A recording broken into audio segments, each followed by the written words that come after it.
Hello, my name is John, and I'm sitting here in my apartment in the center of Japan, in Nagano-ken.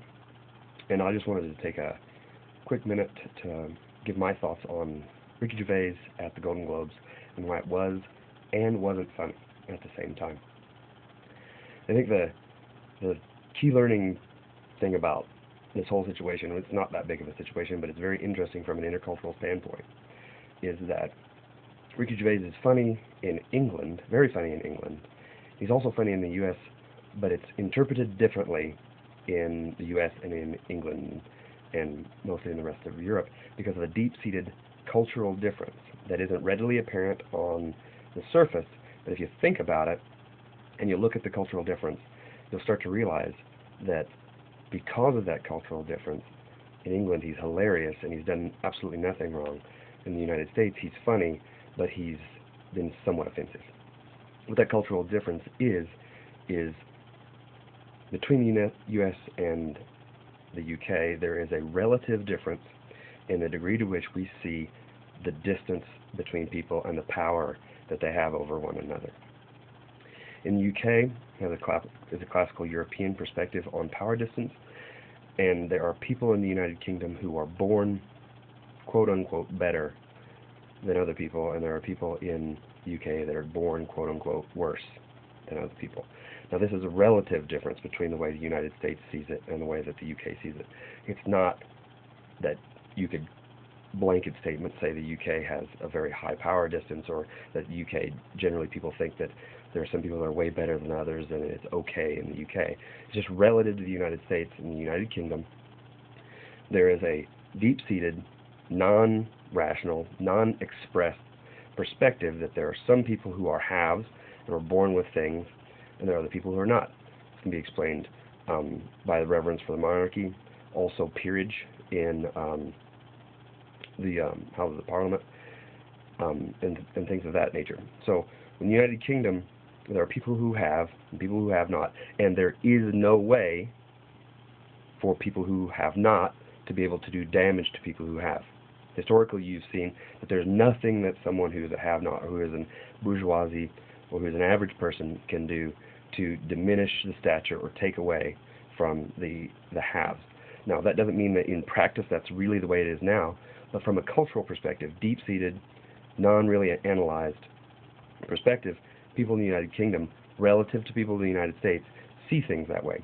So when a person like Ricky Gervais, who is an entertainer, who is a, for lack of a better term, court jester, comes up and says these things about wealthy people who have, then the perspective in the UK is, well, he can't really do anything to them. He's just making fun of them, and they should be able to take it. And this perception of have and have not is not only viewed along the lines of like the aristocracy. Now it's the average people who become rich and wealthy and who are powerful are also seen this way, even though they didn't come to have their power by the same means as the aristocracy did, or that the inborn haves. Got it. But that's the perspective, and I think that's probably the way Ricky looks at it, and it's probably the way a lot of European and British analysts look at it, relative to the way people in the United States probably will be looking at it. Because in the United States, relative to the United Kingdom, we have a much lower power distance between people. So the perspective is people are born the same, no matter what. And you see that a lot in our politics, especially with regard to the way that the division between the way the Republicans generally and the Democrats see social services. Republicans tend to see people as being born equally, and they will hold that to their dying day, that people are born equally. If you give services to people who don't have, that means you're giving them an advantage.